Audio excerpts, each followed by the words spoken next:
What was Moshe's role in Kriyas Yam Suf? You're asking a question that Chassidim asked at Tzemach Tzedek, and the Tzemach Tzedek answered, quote, "It is given kalten brand." I think it's even in Teres Sholem, from the Rebbe Rashab Sichas, which means hot ice. That means he was standing like a marble statue. On the outside, you saw nothing. And inside, he was flame-fired. He was a Eish Yikid, a very, very powerful fire. Now, when you learn Chassidus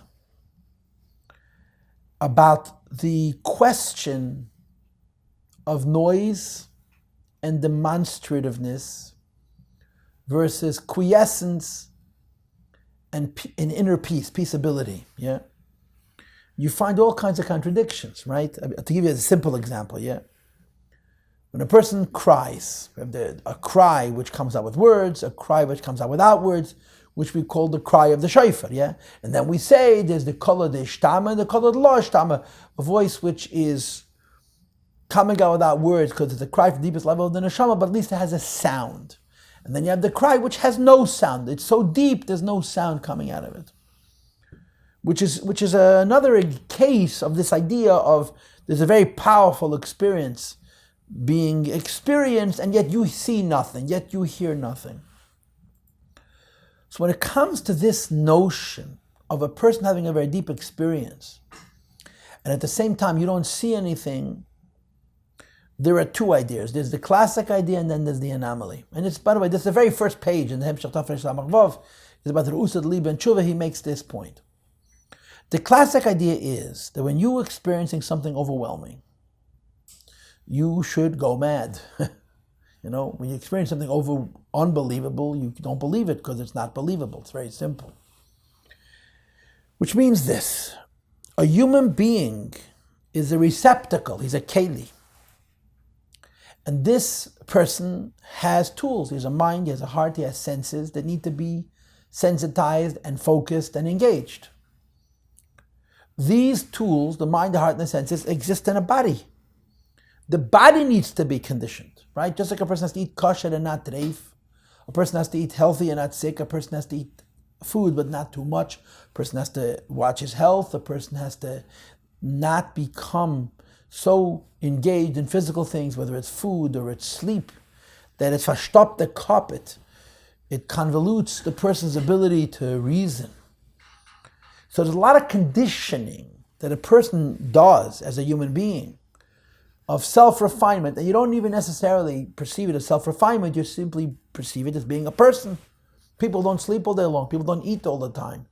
People do these things in a way that serves their personhood. And when food becomes an entity unto itself and sleep becomes an entity unto itself, it's a huge distraction and a deep compromise of what it means to be a human being. Because the human being is supposed to be involved in higher things.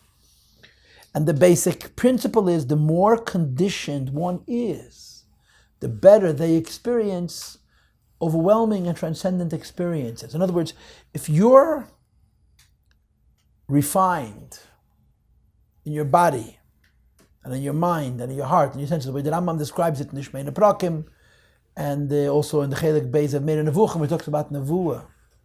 And it'll be Kitza Nimitz in Perek Zayin of Hilchos, he said, Yateira, when something beyond you touches you, it's overwhelming to you. But your prior conditioning puts you in a position that you're drawn into it. Instead of it being overwhelming and flooding you out, it enchants you and raises you in. If a person is not conditioned, not their body and not their health and not their eating and not their involvement in materialism and not the development of the mind and the heart, and they experience an experience which is overwhelming, they're going to experience it in a very demonstrative way, in a very loud and external way. You can go crazy. Your body can't take it because there's a lack of conditioning.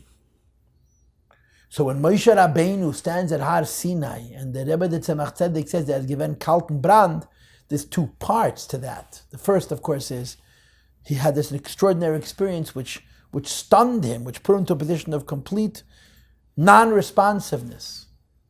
But on the other hand, he personally was so tuned in, was so conditioned from before, that he met that inspiration in such a way that he was totally at peace with it.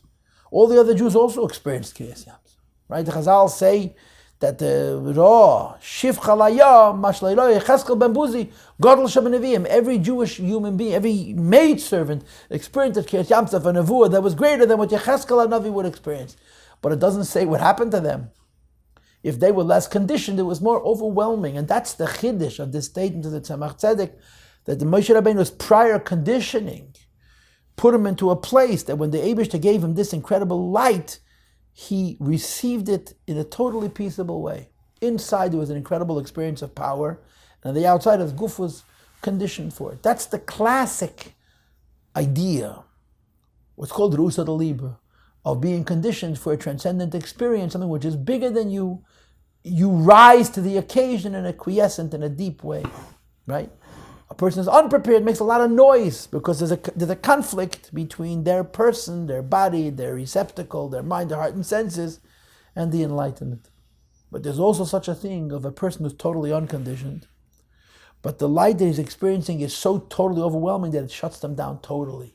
Like the Baal Tshuva's cry, which is a kol lo shtama vestach genucha genuch yelul yolul, which is the Baal Tshuva. Baal Tshuva is not properly conditioned. And nevertheless, there is an idea where he is also quiet. But that's not, I don't think, that's the pshat of Moshe Rabbeinu's quiescence.